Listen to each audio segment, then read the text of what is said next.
This is Nightline, and I'm Raymond. The headlines.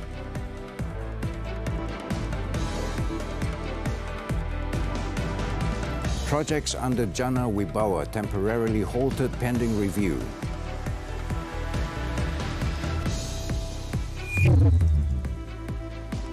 Also, MACC nabs 3 company directors for allegedly accepting 15 million ringgit bribe.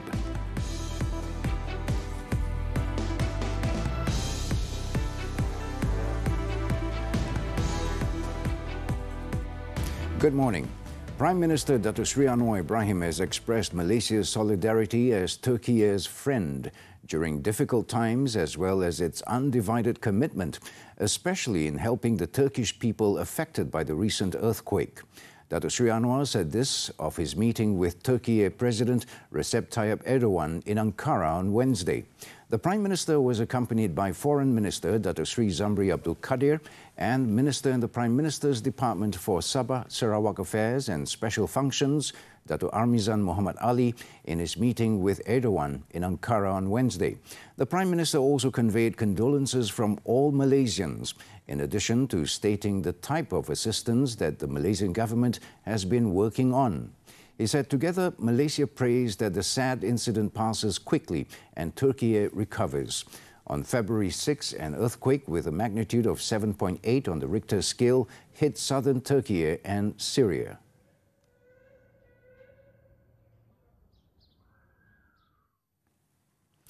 Earlier, Datuk Seri Anwar expressed his pride in the efficiency and high level of professionalism displayed by the Malaysian Search and Rescue SAR team in helping the earthquake victims in Nudak, Turkey.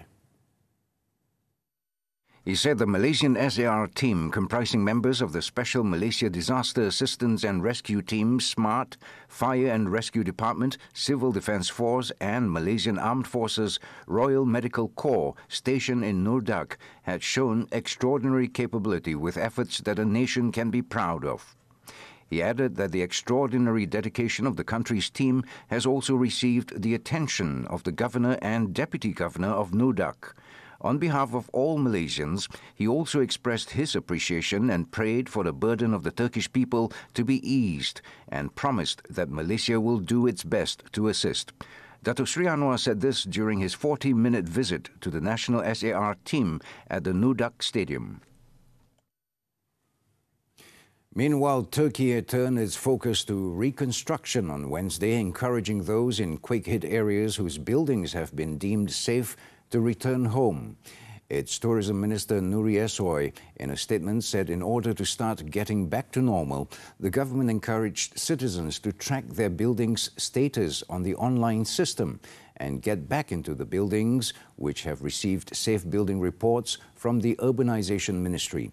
In the meantime, it was reported that a 42-year-old woman was rescued from the rubble of a building in the southern Turkish city of Kahramanmaras on Wednesday, almost 222 hours after the devastating earthquake struck the region. The combined death toll in the two countries has climbed over 41,000, with millions being in need of humanitarian aid and many survivors having been left homeless in near-freezing winter temperatures.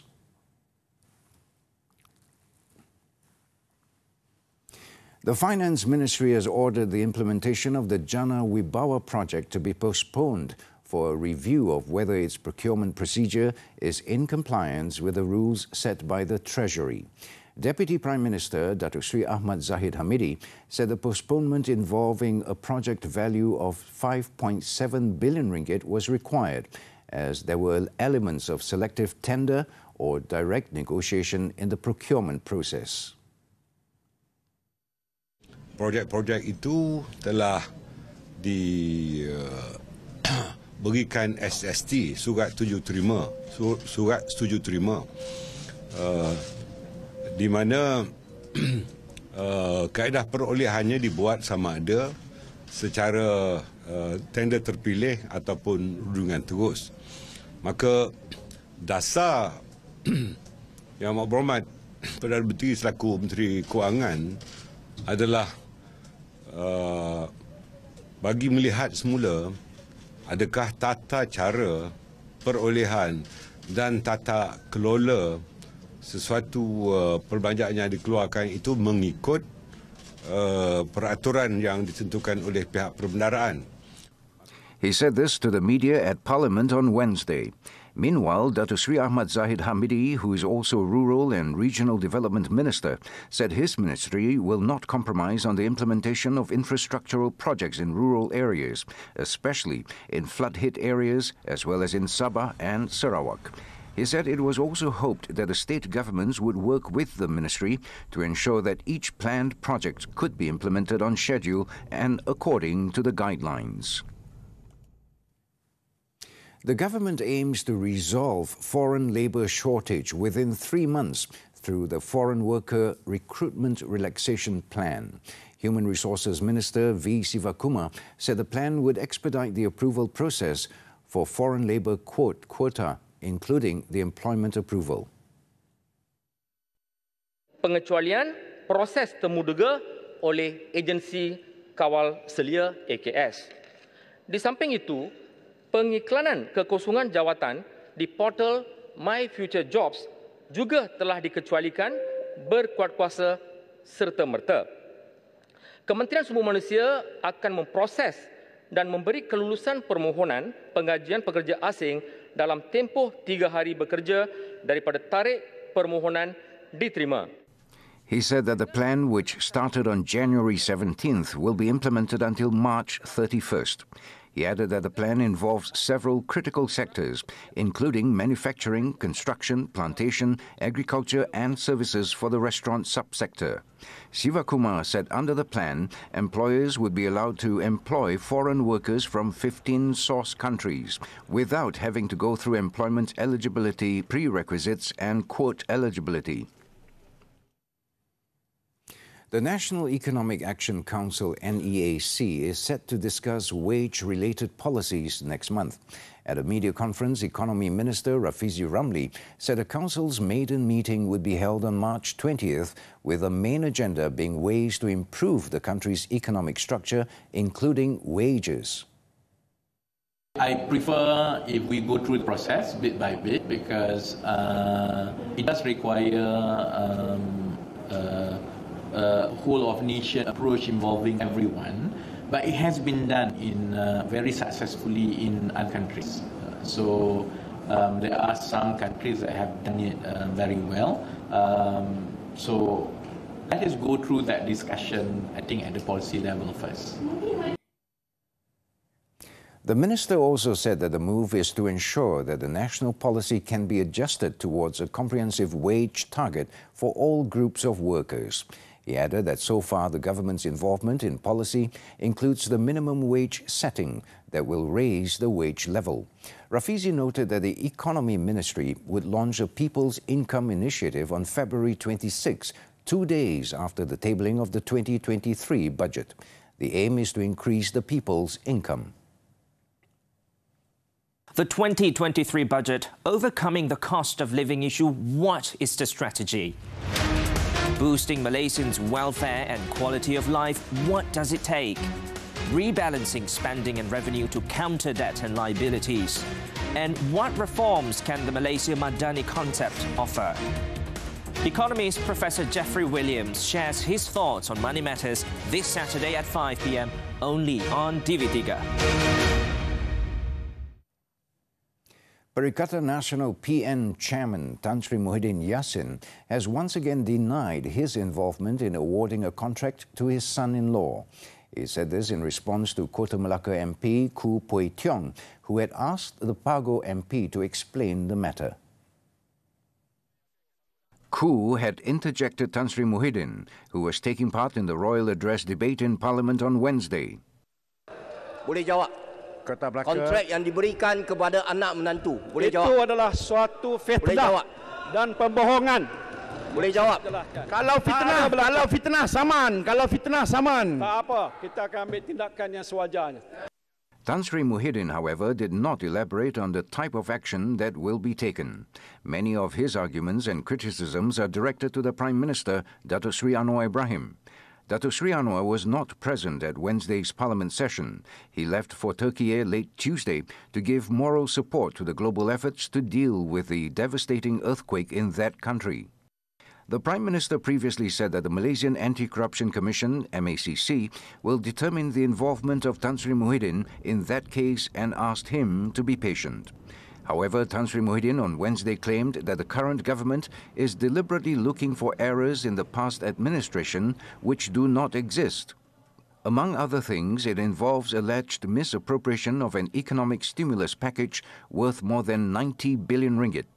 The MACC recently froze several accounts of the Bersatu leader, which contained tens of millions of ringgit in connection with the investigation. 3 company directors have been arrested for allegedly accepting bribes amounting to 15 million ringgit to help secure a project for the construction of a naval base in Pahang. The 3 are aged between 40 and 50. They were nabbed when they were summoned for their statements to be recorded at the Malaysian Anti-Corruption Commission MACC headquarters at 8:30 p.m. on Tuesday. Sources said that the first suspect is a company director who lobbied for the project. The 2 others, also holding the position of company directors, are believed to have asked and received bribes in the guise that the money will be handed over to a former minister. The suspects were brought before Magistrate Irza Zulaika Rohanuddin, who allowed for the trio to be remanded for 3 days until February 17th. MACC Chief Commissioner Tan Sri Azam Baki confirmed that arrests had been made and an investigation into the case had started. The Health Ministry will review the Standard Operating Procedure SOP on bringing psychiatric patients for treatment at health facilities. Health Director General Tan Sri Dr. Noor Hisham Abdullah said the move was important because it involved the safety of other patients who were in the same premises. On Tuesday, a psychiatric patient who was brought by the police to receive treatment stabbed a member of the public in an incident at Hospital Selayang. Health Minister Dr. Zaliha Mustafa, in an immediate reaction as soon as she got the news of the incident, rushed to the location after the Parliament session to get information and clarification from the hospital. She said her ministry had met the victim's family to give an explanation.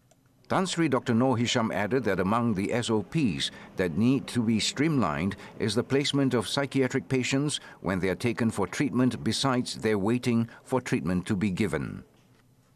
He said the incident could have happened just anywhere, and the public perception that the psychiatric patient in question was acting out of control due to overcrowding in the hospital's emergency department was not the main reason. He explained that psychiatric patients can act unexpectedly at any place. Therefore, he said that the SOP that manages psychiatric patients brought by policemen to get treatment at health facilities needs to be reviewed to avoid unexpected situations from recurring. Meanwhile, police are still unsure of the motive behind the incident at the Selayang Hospital, in which a 22-year-old patient allegedly stabbed a 29-year-old male patient. Acting Selangor Police Chief Dato' S. Sasikala Devi said a suspect had stabbed another patient who was seated on the floor at the hospital's yellow zone around 3:45 p.m. according to eyewitness reports. She said the case is being investigated under the Penal Code for causing grievous hurt with a weapon. Subsequent to the attack, the victim underwent surgery and the suspect was admitted to the hospital's psychiatric ward. And amid swelling anger in the public health service with working conditions, the health minister has this message for aggrieved government health care workers. Saya sebenarnya mendengar bahawa akan dilakukan orang kata unannounced strike ini, dan sama ada berlaku atau tak berlaku, saya sendiri pun tidak ada kepastian. Tetapi apapun, saya minta supaya semua yang mungkin terlibat ataupun yang cuba terlibat dalam perkara ini kena tahu bahawa sebenarnya itu tidak menyelesaikan masalah, ya. Jadi yang terbaiknya ialah kita bersemuka. Anda semua boleh datang berjumpa kepada saya. She said this after hearing about a purported unannounced walkout from work, but was uncertain whether a strike would happen. Dr. Zaliha, who is also a private general practitioner GP, stressed that she understood the problems due to her background as a medical doctor.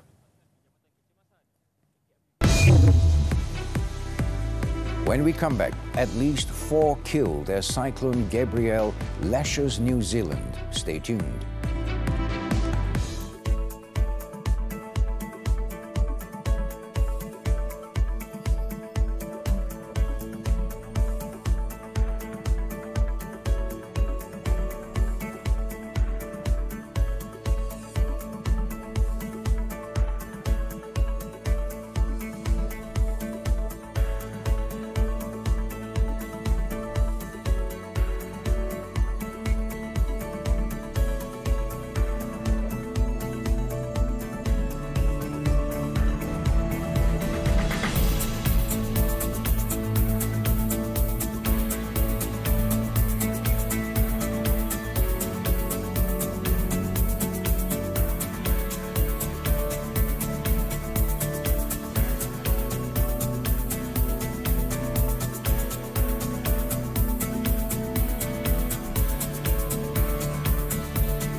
New Zealand Prime Minister Chris Hipkins confirmed on Wednesday that 4 people had died from Cyclone Gabrielle as the country took stock and assessed the damage before beginning the efforts towards recovery. With around 1,400 people unaccounted for since the cyclone crisis began, Hipkins said roughly 1,100 have been reported found, and there is likely to be considerable crossover between the two lists. Authorities estimate more than 9,000 people have been displaced so far, with around 3,000 housed in temporary shelters. And just after Gabrielle poured past the island, a magnitude 6.1 earthquake struck the country near Wellington earlier Wednesday at a depth of 48 kilometers, with its epicenter 50 kilometers from the town of Paramu. New Zealand lies on the seismically active Ring of Fire, a 40,000-kilometer arc of volcanoes and ocean trenches girdling much of the Pacific Ocean. China will resume issuing short-term visas for South Korean nationals on February 18th, after Seoul lifted similar visa curbs last week, citing an improved COVID situation in its neighbor. From Saturday, the Chinese embassy in Seoul and other consulates will begin processing short-term visas for Korean citizens to visit China for business, transit, and other private affairs. Last month, China scrapped visa-free transit for South Korean and Japanese citizens after Seoul and Tokyo imposed COVID-19 measures on travelers from China, where coronavirus cases were surging at the time. Beijing has seen a boom in outbound travel after the government abruptly abandoned strict COVID-19 policies that included mandatory quarantines for all arrivals. U.S. federal agents arrested 4 suspects on Tuesday for their alleged roles in the plot that led to the 2021 assassination of Haitian President Jovenel Moïse. According to the Justice Department, there are now 11 individuals in U.S. custody in connection with the president's murder. 3 of the 4 suspects are accused of supporting a conspiracy to kidnap or kill the president, whilst the 4th defendant is accused of conspiring to smuggle ballistic vests for former Colombian soldiers who allegedly carried out the fatal shooting of Moïse. Moïse's murder left a political vacuum in the Caribbean nation and emboldened powerful gangs who serve as de facto authorities in large parts of the country's capital, Port-au-Prince. Duong Pech Prom Tep One of the 12 boys who was rescued from a Thai cave in 2018 has died in the UK. The 17-year-old was found unconscious in his dorm in Leicestershire on Sunday and taken to hospital where he died on Tuesday. It is not known how the teenager died, but Leicestershire police said his death is not being treated as suspicious. He was captain of the Thai boys football team, which was trapped deep inside a cave for over 2 weeks in Chiang Rai province. He had been enrolled in a football academy in the UK since late last year. In June 2018, the boys aged 11 to 16 and their 25-year-old assistant coach set off to explore the Tam Luang cave complex for just an hour, but ended up trapped by flood waters. They were found 9 days later in a flooded chamber 4 kilometers from the entrance of the caves. Their complicated extraction started 6 days later in an unprecedented operation during which a retired Thai diver died.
Mercedes went back to black with a sleek new Formula One car, which they hope will allow Lewis Hamilton and George Russell to fight for wins and titles after a difficult 2022 season. Hamilton and teammate Russell took the reps off their latest machine at the team's Silverstone launch on Wednesday. The team ended an unprecedented run of 8 successive constructors' titles, with 3rd place overall last year after wrestling with a bouncing car of which its performance was hard to extract. While Russell celebrated his first Formula One victory in Brazil, 7 times world champion Hamilton failed to win a race all season for the first time in a Formula One career that started in 2007. However, the grid's once dominant team will hope that the move back to black, colours which carried Hamilton to a record-equalling 7th title in 2020, will take them back into championship contention. Mercedes ran a silver liveried car last year, and the return to the black of 2020 and 2021, tying in with the team's push for greater diversity, has the additional benefit of saving weight by removing paint and leaving raw carbon fiber. On to tennis now. Top seed Stefanos Tsitsipas defeated Finland's Emil Rusuvori in straight sets to reach the second round of the Rotterdam Open. The Greek world number 3 took an hour and a half to win 7-5, 6-1 at the ATP 500 event in the Netherlands. Tsitsipas will be up against either France's Benjamin Bonzi or Italy's Yannick Sinner in the next round. Joining Tsitsipas in round 2 is Daniil Medvedev of Russia, who came back from a set down to beat Spain's Alejandro Davidovich Fokina 4-6, 6-2, 6-2. The former world number 1, seeded 6 in Rotterdam and currently 11th in the world rankings, will face either Dutchman Botic van der Zandschulp or France's Quentin Alice next.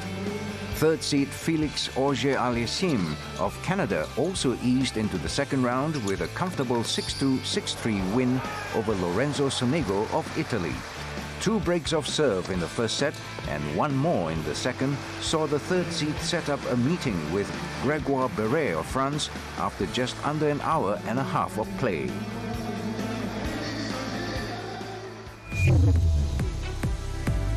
Company owner and manager arrested over cleaning service fraud. This and more after this short break.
MACC has obtained a 3-day remand order against 2 men for alleged graft.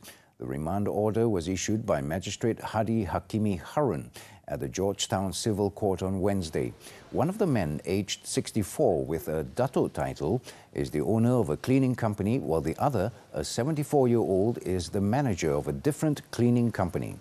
They have been remanded on suspicion of submitting false company bank account statements to obtain a cleaning service tender worth 7.97 million ringgit from the Seberang Perai City Council MBSP.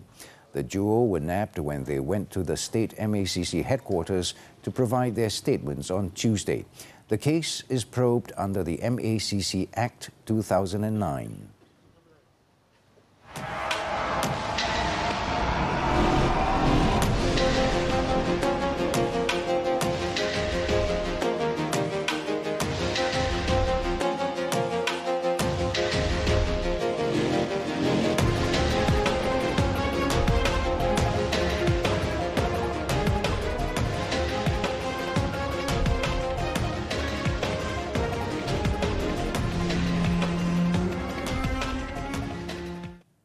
As we wrap up Nightline this time around, let's take a look as Lebanese entrepreneurs use recycled wood to create 3D puzzles of miniature traditional houses.